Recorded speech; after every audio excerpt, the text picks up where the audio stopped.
안녕하세요. 한글로 영어 천재 서정원, 중국어 천재 서정원입니다. 오늘 말씀의 제목은 이렇게 기도하라입니다.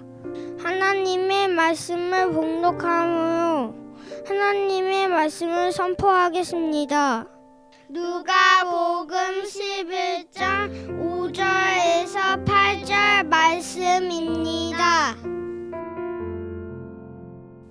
또 이르시되 너희 중에 누가 벗이 있는데 밤중에 그에게 가서 말하기를 벗이여 떡 세 덩이를 내게 구워달라. 내 벗이 여인 중에 내게 왔으나 내가 먹일 것이 없노라 하면 그가 안에서 대답하여 이르되 나를 괴롭게 하지 말라. 문이 이미 닫혔고 아이들이 나와 함께 침실에 누웠으니 일어나 내게 줄 수가 없노라 하겠느냐. 내가 너희에게 말하노니 비록 벗됨으로 인하여서는 일어나서 주지 아니할지라도 그 간청함을 인하여 일어나 그 요구대로 주리라. 아멘. 예수님께서 감난산에 계실 때에 제자들이 주님께 요청을 합니다. 주님, 우리에게 기도를 가르쳐 주옵소서.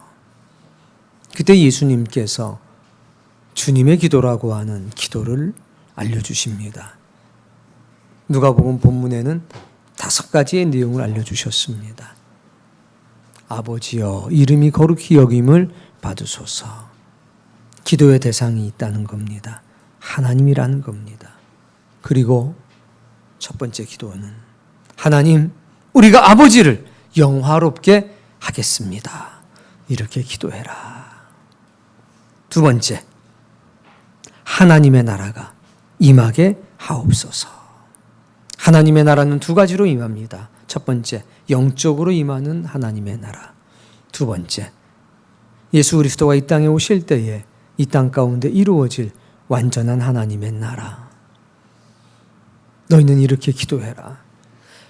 하나님의 나라가 영적으로 지금 내게 이루어지게 하옵소서. 내가 주님의 하나님의 명령을 바로 지금 수납하게 하옵소서. 그리고 완전한 하나님의 나라가 주님과 함께 이 땅에 이루어지게 하옵소서. 이렇게 기도해라. 세 번째는 오늘날 우리에게 일용할 양식을 주소서. 우리는 하나님의 도우심이 없이는 살아갈 수 없는 존재입니다. 하나님 나에게 육의 양식도 주시고 하나님 나에게 영의 양식도 주옵소서. 날마다 하나님의 관계를 의지해서 하나님의 도우심으로 살아가게 하옵소서. 네 번째, 우리가 우리에게 죄 지은 사람을 용서해 준 것처럼 우리의 죄를 용서해 주옵소서. 할 때 중요한 거 모든 사람이라고 했습니다. 하나님이 나를 용서해 주신 것에 근거해서 내가 하나님의 은혜를 받고 살아가는 존재라는 것을 인식할 때 하나님, 원수도 용서할 수 있다고 나는 믿습니다. 내가 은혜 받은 자라는 사실을, 동시에 내가 은혜를 갚는 자로 살아가야 된다는 사실을 하나님 잊지 않게 하옵소서. 그러면서 3가지 장면을 떠올리라고 그랬습니다. 첫 번째, 내가 원수를 용서해 주는 장면. 두 번째, 내가 용서해 줬음에도 불구하고 원수가 회개하고 돌이키지 않아서 마지막 순간에 하나님께 심판받는 장면. 세 번째, 그 원수가 나의 용서를 받아들이고 진정한 회개를 해서 하나님께로 돌아오는 역사가 있었을 때 하나님께서 마지막 날 나에게 생명의 면류관을 주면서 얘야, 네가 옳은 일을 했다. 저 사람이 돌아왔으니 내가 너에게 생명의 면류관을 주리라. 이 3가지를 꼭 기억하라고 그랬습니다. 저는 그 기도가 너무 감사한 게, 우리는 너무 착해서 원수도 못 갚는 존재, 그냥 원수만 근데 생각하면 스트레스 받는 존재, 그냥 가서 한 대 그냥 확 때리면 오히려 스트레스라도 안 받는데, 우리는 이러지도 못하고 저러지도 못하는 존재라는 걸 주님이 너무 잘 아셔서 우리 살리려고 그런 기도를 알려주신 거 아니겠습니까? 다섯 번째, 우리를 시험에 들게 하지 마옵소서. 시험은 이기라고 주시는 거라고 그랬잖아요. 그래서 하나님께서 기도하라고 하셨습니다. 너희가 기도할 때 시험에 들지 않을 것이다 라는 말씀을 주셨습니다. 하나님, 나에게 시험을 이길 수 있는 힘을 주옵소서. 그래서 우리는 항상 깨어 기도하는 사람이 되어야 합니다. 그때 우리는 세 가지의 기도의 제목을 가져야 된다고 했습니다. 첫 번째, 먹을 것에 관한 것. 두 번째, 영주에 관한 것. 세 번째, 하나님 없이 살아갈 수 없는 존재라는 것. 이 세 가지에 대한 것. 떡으로, 능력으로, 그리고 세상의 부귀와 권세와 명예로 유혹할 때 우리는 이 세 가지에 대해서 평상시에 기도해야 된다는 겁니다. 하나님, 떡이 아니라 하나님의 입으로부터 나오는 모든 말씀으로도 사는 존재임을, 떡에 매여 사는 존재가 아니라는 사실. 세상에는 두 종류의 사람이 있다고 했습니다. 먹고 살아가는 존재, 먹고 주의 일을 하는 존재. 우리가 누가 되어야 될지는 분명하지 않습니까? 그거 기억하셔야 합니다.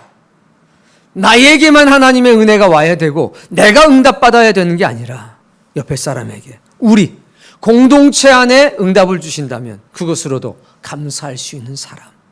왜 나에게는 응답하지 않고 저 사람에게만 응답하는가? 이것이 원망이나 불만이 되지 않는 것. 영웅주의. 하나님 감사합니다. 저에게 응답한 것이 나에게 응답해 주신 겁니다. 감사합니다. 하나님 살아계시는군요. 이렇게 기도의 시험을 이길 수 있습니다. 세 번째는 하나님 없이 살 수 없다. 때때로 우리는 명예 때문에, 돈 때문에, 권력 때문에 그것들이 주어졌을 때에 하나님 없이도 살 수 있다는 유혹에 빠질 수 있다는 겁니다. 우린 그렇지가 않다는 거죠. 하나님 없이는 살아갈 수 없는 존재입니다. 주여, 모든 걸 잃어버려도 하나님만은 잃어버릴 수가 없습니다. 이 기도하신다면 여러분 시험을 넉넉하게 이기실 겁니다. 근데 오늘 제자들의 요청에 의해서 기도의 5가지 내용을 알려주신 주님께서 오늘은 이렇게 먼저 제안하신 겁니다. 기도의 태도, 기도하는 사람의 의지에 관계되는 말씀을 주셨습니다. 전통적으로 이 말씀은 잘못된 해석을 많이 했었습니다. 간청, 과거 성경으로는 강청이라는 말 때문입니다. 따라해 봅시다.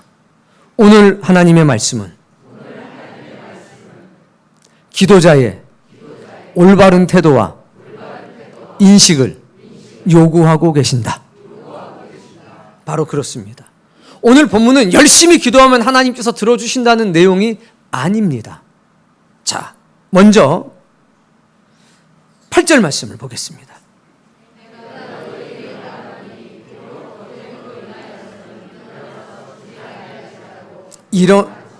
그 간청함을 인하여 일어나 그 요구대로 주리라. 네, 이 간청, 친구를 해서 주는 게 아니라 끈질기게 매달렸더니 줬다. 이건 간청이라고 하는 말에 대한 오해 때문에 생겼습니다. 이 간청이란 말은 끈질기게 구한다라는 뜻도 있지만 교부 시대 그리고 성서 시대에는 그런 의미보다는 이런 의미로 쓰여졌답니다. 이 아데나이라고 하는 말은 부끄러움을 당하지 않도록 명예를 지키기 위하여 라는 말로 쓰여졌었습니다. 그러니까 네가 억지로 부탁을 해서 계속해서 요구하니까 들어주는 게 아니라 내 명예를 지키기 위해서, 부끄러움을 당하지 않기 위해서 들어주는 것이다 라는 의미가 되겠죠. 따라해 봅시다. 다시 한번. 하나님은 우리의 요구를 들어주시는 분이다. 그걸 먼저 알아야 된다는 겁니다. 우리는 기도할 때. 하나님은 우리의 요구를 들어주시는 분이다. 중요한 건 내 요구가 아니라 우리의 요구를 들어주시는 분이다. 그 이유가 뭔지 지금부터 말씀을 드리겠습니다. 이 말씀을 이해하기 위해서 우리는 이스라엘의 문화를 조금은 더 자세히 깊이 알아야 합니다. 첫 번째는 여행이라는 겁니다. 그리고 밤중에 대한 의미입니다. 반드시 그렇지는 않지만 일반적으로 먼 길을 떠나는 사람들은 낮에 가지 않고 해가 뜨기 전에 출발해서 해가 높이 뜨기 전까지 서늘할 때를 이용을 합니다. 또 해 지기 전에도 마찬가지입니다. 해가 질 무렵부터 시작해서 이동을 합니다. 그 이유는 낮이 너무 덥기 때문입니다. 일반적인 생활은 어떠냐? 낮 중심으로 갈 수밖에 없었죠. 왜냐하면 밤에는 지금처럼 불을 켤 수가 없었습니다. 그러니까 밤이 되면, 해가 떨어지게 되면 일상적인 생활은 거의 종료가 되는 상황이었습니다. 그래서 친구 집을 방문하게 될 때에 먼 길을 떠나다 보면 낮이 아니라 저녁에 도착하는 것은 일반적인 상황이었습니다. 그러니까 늦은 밤에 목적지에 도착하게 되면 숙식을 해결해야 됐습니다. 그런데 여인숙이나 여관은 그 당시에 그렇게 많지는 않았다는 겁니다. 그러니까 보통 누구에게 해결을 하게 되냐면 지인들을 통해서 그 문제를 해결하는 것이 일반적입니다. 동시에 그 마을에서 나타나는 일반적인 상황은 다릅니다. 우리 70년대 정도를 기억해 보시면 될 겁니다. 70년대 전기가 완벽하게 보급은 되지는 않았습니다. 저도 호롱불을 켜놓고 있었던 기억이 나거든요. 일단 해가 떨어지게 되면 전기가 없는 상황에서는 기름으로 불을 밝혀야 합니다. 그 당시에 우리가 저녁을 몇 시쯤 먹었습니까?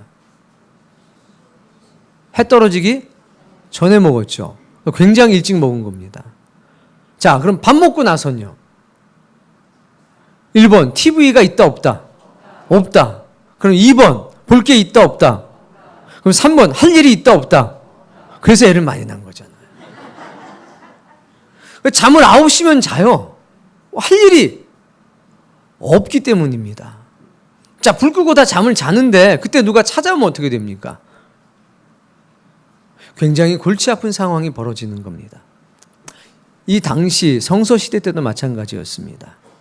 일반적으로 그 마을 입장에서는요, 늦은 밤에 타인의 집을 방문하는 것은 굉장한 결례고 신뢰가 됐습니다. 왜냐하면 절차가 너무 복잡한 거예요. 여기서 우리는 이스라엘 주택 가옥 구조를 알아야 합니다. 부자가 아니라 일반 서민들 같은 경우에는 완룸 형태로 집이 되어 있습니다. 그래서 일단 현관문을 열고, 대문이죠. 현관문을 열고 들어가면 뭐가 있냐면 주방 겸 마구간이 있습니다. 우리 옛날 주방 기억나시나요? 바닥이 뭐였어요? 흙바닥이었죠. 거기 뭐가 있었나요? 가마솥 하나 걸려있고 아궁이 있었죠. 똑같아요. 이스라엘 집도 그랬습니다. 단지 차이가 있다면 거기에 나귀도 있고 가축들이 있었다는 거예요. 그래서 거기는 주방인과 동시에 동물들의 숙소이기도 했습니다. 그리고 계단 하나를 올라가면 문이 하나 더 있습니다. 이제 방문입니다. 그리고 방이 딱 하나입니다. 완룸. 거기에 온 가족이 모여 자는 겁니다. 이게 이스라엘의 전통적인 주거 형태입니다. 일반 서민들의. 이해되셨죠? 그럼 밤에 누가 와서 문을 두드릴 때는 방문을 두드리나요? 현관문을 두드리게 됩니까? 현관문을 두드리게 됩니다. 그러면 안에서는 어떤 상황이 발생합니까? 아버지만 일어나는 게 아니라 동물들부터 일어나요. 난리 나죠? 그 다음에 동물 소리에 깨서 사람들이 일어나요. 다 깨는 거예요. 자, 그럼 손님들이 들어왔을 때 어디 머무를 데가 있나요? 없죠. 이미 이부자리 다 깔려있는 상황이고. 그래서 동네에서 밤중에 타인의 집을, 이웃의 집을 찾아가는 것은 굉장한 결례이다. 이 두 가지를 이해하셔야 됩니다. 자, 그리고 오늘 성경 본문에 벗이 3명이 나옵니다. 친구가. 여행 온 친구 1번. 2번 친구는 떡을 꾸러 간 친구. 3번. 떡을 빌려준 친구. 이게 3명의 친구가 나타납니다. 우리나라에서는 나이가 같으면 친구입니다. 야, 너 나이 몇이야? 뭐 심지어 주민등록증 한번 내려봐. 나이가 같아야 친구입니다. 근데 성경에 기록된 친구의 개념은 다릅니다. 요한복음 15장을 통해서 예수님이 이렇게 말씀했습니다. 너희를 지금부터 종이라고 하지 않고 친구라고 하겠다. 그럼 예수님하고 제자들이 나이가 같나요? 그러면요, 이제 맘먹어도 되는 건가요? 아니죠. 그러면서 뭐라고 하냐면 종들은 주인이 하는 일을 알지 못한다. 근데 나는 아들인 거로 안다. 그러니까 내가 아버지께 들은 것을 너희에게 알려주겠다. 이 관계가 뭐라는 겁니까? 친구. 구약의 시대로 가면 하나님께서 아브라함에게 이렇게 말씀하신 적이 있습니다. 너는 나의 친구다, 버치다. 내가 하고자 하는 일 어찌 너에게 숨기겠느냐.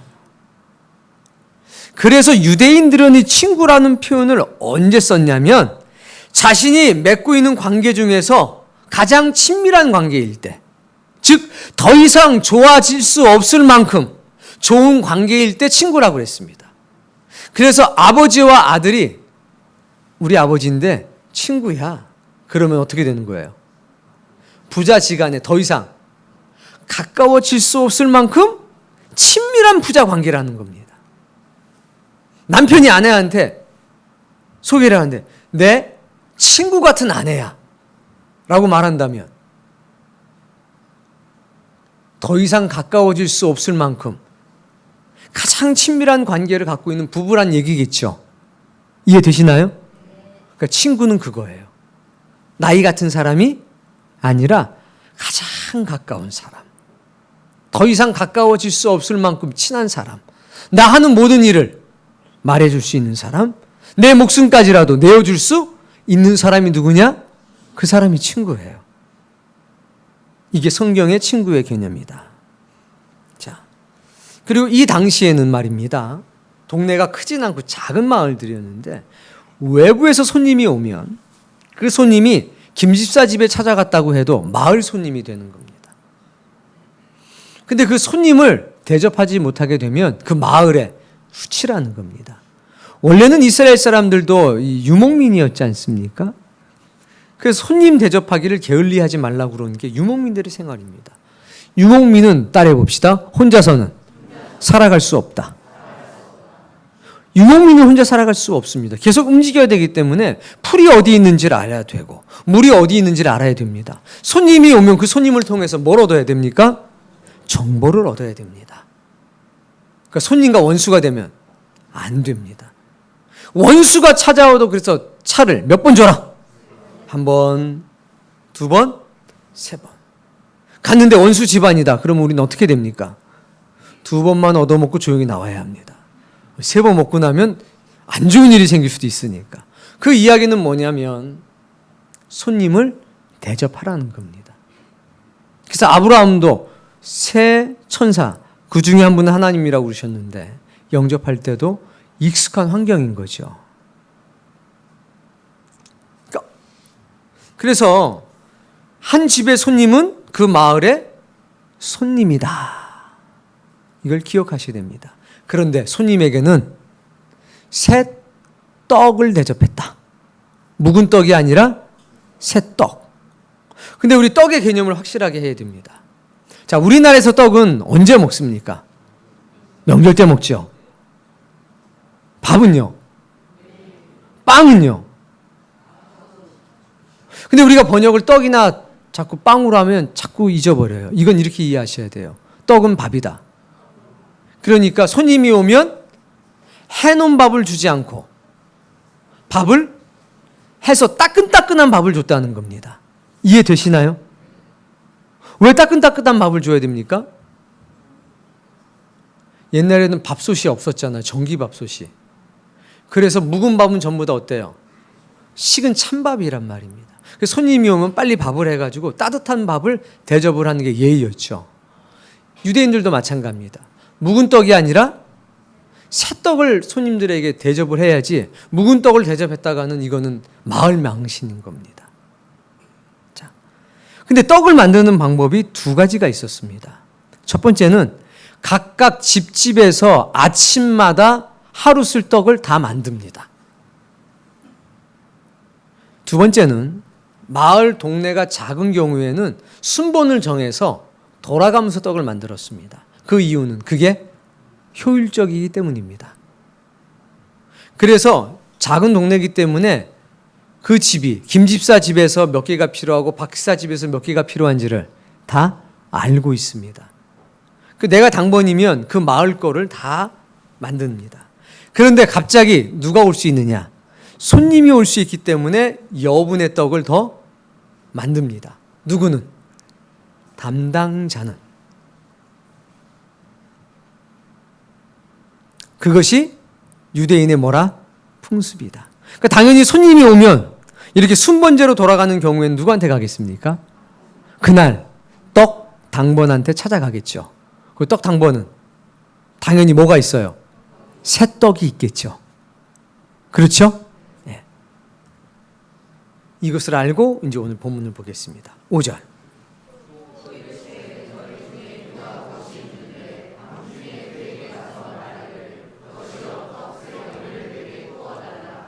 네. 여기에서 중요한 것은 일단 떡 세 덩이부터 먹는 게 중요하잖아요. 떡 세 덩이부터 이야기를 해보도록 하겠습니다. 우린 떡 세 덩이의 개념을 좀 잘 정리해야 되는데 여기엔 여러 가지 설이 있습니다. 이걸 다 설명드릴 수 없고 오늘은 성경의 근거에서 이 떡 세 덩이의 가치와 의미를 보도록 하겠습니다.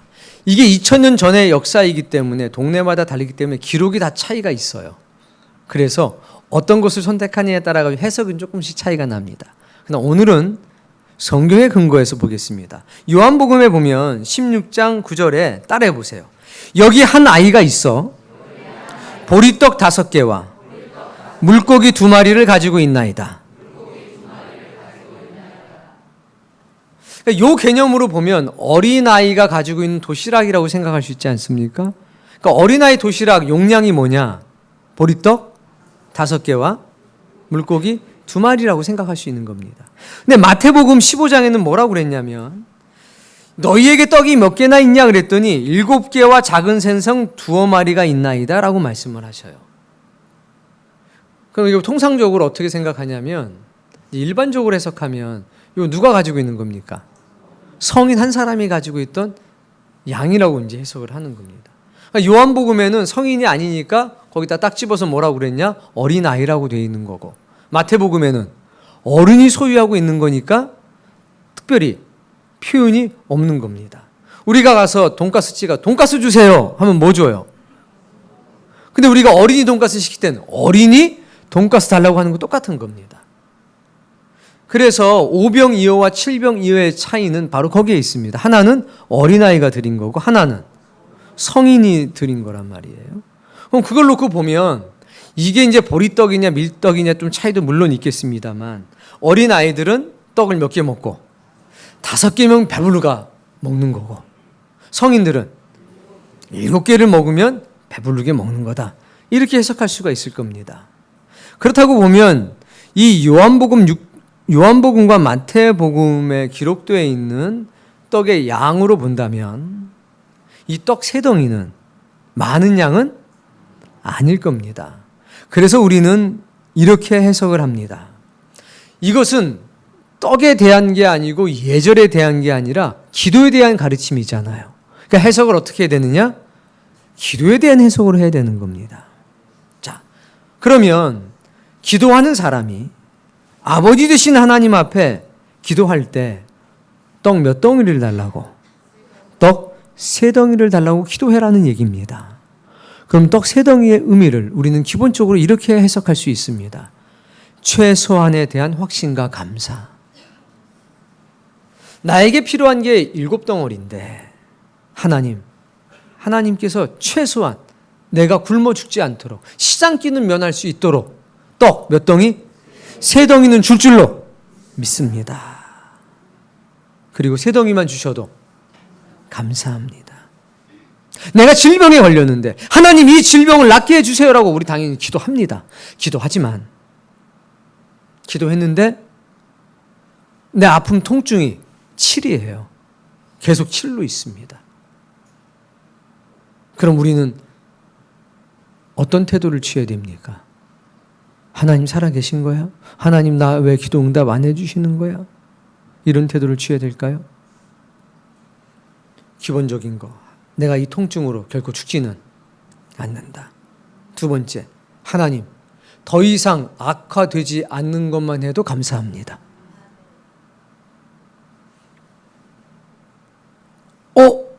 7개 정도 아팠는데 5개 정도로 통증이 줄었어요. 그러면 어떻게 해야 됩니까? 하나님, 통증이 줄은 것만 해도 감사합니다. 하나님 왜 안 낫게 해줘요? 안 낫게 해주는 것에 집중하게 되면 뭐가 없느냐? 감사가 없다는 겁니다. 아주 작은 것을 들어주셔도 감사할 줄 알아야 된다는 겁니다. 그리고 하나님은 우리가 살아갈 수 있도록 가장 생존에 필요한 것들은 반드시 응답해 주신다는 확신. 친구를 찾아갈 때 적어도 떡 3덩이는 저 친구가 나한테 줄 거야. 적어도 저 집에 가면, 저 당번집에 가면 떡 3덩이는 충분히 줄 거야. 라는 확신. 있어야 가지 않습니까? 우리가 하나님 앞에 기도할 때는 최소한의 것에 대한 확신과 두 번째, 감사가 있어야 된다는 겁니다. 데살로니가전서 5장에 보면 너무나 유명한 말씀이 있습니다. 항상 기뻐하라. 그 다음이 중요해요. 쉬지 말고 기도하라. 세 번째, 범사에 감사하라. 이 상황을 이 친구들 상황과 그대로 대입하면 기뻐하라. 누가 왔으니까? 친구가 왔으니까 기뻐하라. 밤에 와 하필 이게 아니라 밤에 온 친구도 어때요? 너무 기쁘죠. 자, 기뻐해요. 그 다음에는 왜 기도해야 될까요? 뒤에 나와요. 밤에 찾아왔기 때문에, 내가 아무것도 할 수 없는 상황이기 때문에 기도해요. 떡새덩이 빌리러 간 겁니다. 얻어왔어요. 뭐하라? 감사하라. 뭐하라? 감사하라. 그래서 기도하는 사람은 항상 범사, 떡 3덩이를 주든 떡 7덩이를 주든 항상 뭐하자? 감사하자. 이게 기도하는 사람의 태도고 기도하는 사람의 올바른 의지라는 겁니다. 자, 두 번째는 뭐라고 얘기하냐면 떡 3덩어리, 그 뒤에 말씀 읽어보겠습니다. 떡 3덩이를 구워달라. 야, 떡 3덩이 줘, 그렇게 말 안 하고 떡 3덩이를 빌려달라고 그런 거죠. 바로 그겁니다. 기도할 때는 그 원리가 내가 잘 받아야 되겠다 이게 아니라 내가 반드시 갚아야 되겠다라고 하는 의지를 가지고 기도해야 된다는 겁니다. 야곱이 베델에서 기도합니다. 하나님, 제가 안전하게 돌아오게 된다면 하나님 앞에 제 재산의 10분의 1을 드리겠습니다. 이건 거래하거나 조건이 아닙니다. 뭐 하겠다는 거예요? 갚겠다는 거죠. 떡 3덩이를 구워준 다음 내가 갚을게. 거래하는 게 아니죠. 내가 반드시 뭐 하겠다는 겁니까? 갚겠다. 그러니까 기도는 갚아야 하는 겁니다. 기도하는 사람은 하나님께서 내게 주신 것을 다시 하나님께 돌려드리겠다 라고 하는 의지와 태도를 가지고 기도해야 된다는 겁니다. 근데 많은 사람들은 기도할 때 뭐만 생각하느냐? 받는 것만 생각합니다.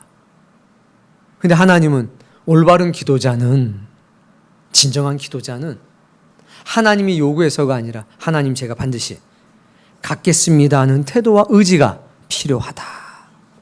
그 말씀을 하는 겁니다. 자, 그리고 나서 뭐라고 얘기하냐면 5절에 보면 누가 벗이 있는데, 누가 이제 찾아갔습니까? 벗에게 찾아갔습니다. 자, 벗 두 글자로 친구. 자, 그러면 친구 1, 친구 2, 친구 3이 있었습니다. 우리는 누구 입장입니까? 친구 2. 기도하는 사람. 때때로 친구 1이 되기도 하지만 친구 2가 우리의 기본입니다. 그럼 친구 3은 누굴까요? 구워주는 사람. 하나님이실 겁니다. 자, 친구 2가, 기도자가 친구 3, 하나님에게 뭐 하는 겁니까? 기도하는 겁니다. 꾸러 간다는 건 기도하는 겁니다. 기도에 대한 가르침이니까. 자, 그러면 아버지라고 하는 그 하나님과 어떤 관계? 친구 관계. 아버지는 아버지지 왜 아버지가 친구가 돼요? 친구 같은 아버지는 어떤 아버지예요? 더 이상 가까워질 수 없을 만큼 친밀한 관계. 부자지간 혹은 모녀지간, 생물학적으로 다 모녀지간이겠지만 친구 같은 아버지, 친구 같은 어머니가 있나요, 없나요?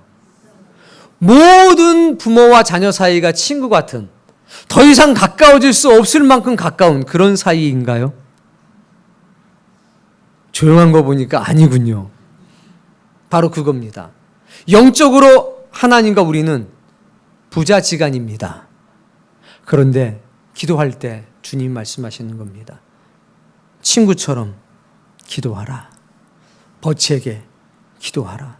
하나님과 너의 관계가 마치 아브라함과 하나님의 관계가 되라. 요한복음 15장에 나타난 것처럼 종과 주님과의 관계가 아니라 친구와 주님과의 관계가 되게 하라. 하나님 아버지가 어떤 분이십니까? 여러분의 속사정을 다 알고 계십니까? 동시에 여러분이 하나님의 속사정을 잘 알고 계십니까? 친구는 일방적이지가 않습니다. 하나님이 내 마음 다 아시겠지. 맞습니다. 다 아십니다. 그런데 다시 물어봐야 합니다. 하나님은 나의 마음을 다 아는데 나는 하나님의 마음을 다 알고 있는가? 친구를 위하여 생명을 버리면 이것보다 더 큰 사랑이 없다. 하나님은 나를 위해서 모든 것을 주셨는데 나는 하나님께 모든 것을 주고 있는가? 이게 벗처럼 기도하라. 벗에게 기도하라. 주님이 가르쳐 주신 영적인 메시지입니다. 너에게 아버지 되시는 하나님은 어떤 존재인가? 하나님은 너에 대해서 완전하게 알고 계시는데 너는 하나님의 속사정에 대해서 얼마나 알고 있는가? 이게 벗에게 기도하라. 벗처럼 기도하라. 그러니까 기도는 올바른 관계에서 시작하는 겁니다. 올바른 관계가 복입니다. 오늘 하나님이 아브라함에게 너는 내 벗이라 말씀하셨던 것처럼 여러분 한 사람 한 사람에게 김집사 너는 내 벗이야. 유집사 너는 내 벗이야.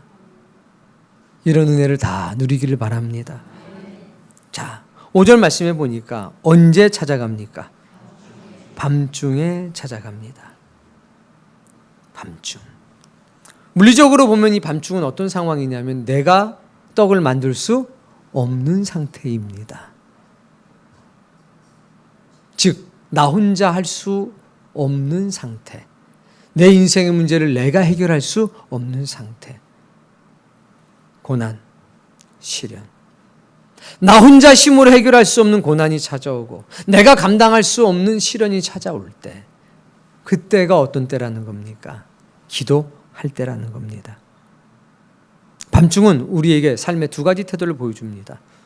내 힘으로 감당할 수 없는 일을 만났을 때 어떤 사람은 하나님께 찾아갑니다.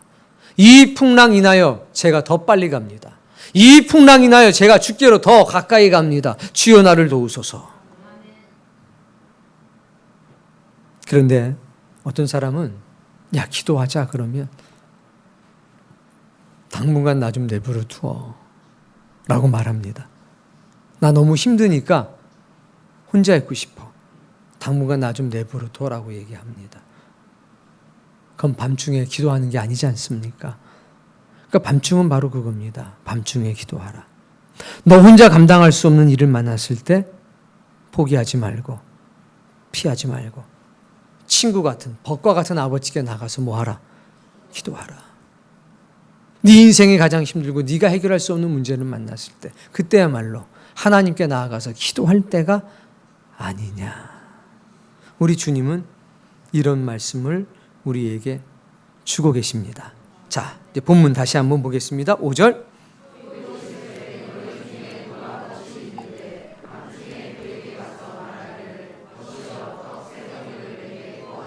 네, 이제 의미를 알겠죠? 6절. 네, 새떡이 없다는 거예요. 7절. 나를 괴롭게 하지 말라. 문이 이미, 이 문이 닫힌 건 두 개의 문입니다. 현관문이 하나 있고 방문이 하나 있습니다. 아이들이 나와 함께 그렇죠. 원룸에 다 함께 살고 있는 거죠. 일어나 너에게 줄 수 없노라 로 끝나요? 없노라 하겠느냐? 거절한다는 거예요? 안 한다는 거예요? 안 한다는 거죠. 유대인들은 듣고 안 거예요. 상식이니까. 야, 날 괴롭게 하지 말어. 내가 이미 누웠고 애들도 같이 있고 짐승들도 있는데 내가 어떻게 일어나 넌 떡 주겠어. 이렇게는 안 한다는 거죠. 우리 하나님이 거절 안 하신다는 거죠. 밤중이니까 안 된다. 이런 형편이니까 안 된다. 저런 형편이니까 안 된다. 나를 번거롭게 하지 마라. 이런 말씀 안 하신다는 거죠. 내가 똑같은 말을 1000번을 기도하면 하나님 어떻게 생각하실까요? 지겹다 안 하시고 그래 너 정말 급하구나 이렇게 하시는 거예요. 내가 한 번을 기도해도 하나님은 들으셔요. 기도는 1000번 하냐 1번 하냐가 중요한 게 아니라 누구한테 하느냐가 중요한 거예요. 어떤 마음으로 하느냐가 중요한 겁니다. 8절 자 내가 너희에게 말하노니 할 때 너희 이 말씀을 듣는 너희 오늘날은 우리인 거죠. 이 당시에는 제자들이었지만 지금은 우리가 듣는 거죠. 야 춘천 사랑의 교회 성도에게 말하노니 읽어보세요.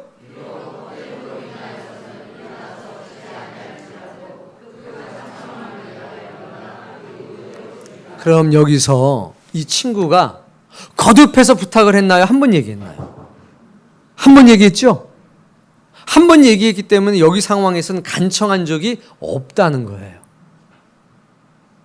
그러니까 기도는 응답의 원리가 내가 열심히 기도해서가 아니에요. 이게 열심히 기도하지 말라는 얘기가 아닙니다. 내가 열심히 기도했기 때문에 들어주신 게 아니라 하나님은 원래 기도를 들어주시는 분이라는 거예요. 은혜로 응답해 주신 거라는 거예요. 한 번에 응답을 하시든 100번의 응답을 하시든 가장 필요할 때 적절할 때 응답하시는 분이 하나님이시라는 거예요. 이걸 분명히 알라는 거예요. 그 손님이 내 손님인데 하나님은 김지사 손님이라고 생각하지 않고 누구의 손님? 하나님의 손님이라고 생각한다는 거예요. 그래서 네가 열심히 기도했기 때문에 들어주는 게 아니라 그 사람도 내 자녀라는 거예요. 그 문제도 네 문제가 아니라 내 문제이기 때문에 내가 우리의 명예를 위해서 하나님 나라의 명예를 위해서 내가 부끄러운 사람 되지 않기 위해서 그 기도 들어준다. 이 말씀인 거예요. 이 말씀. 뒤에 말씀에 보면 있잖아요. 13절 말씀 읽어보세요.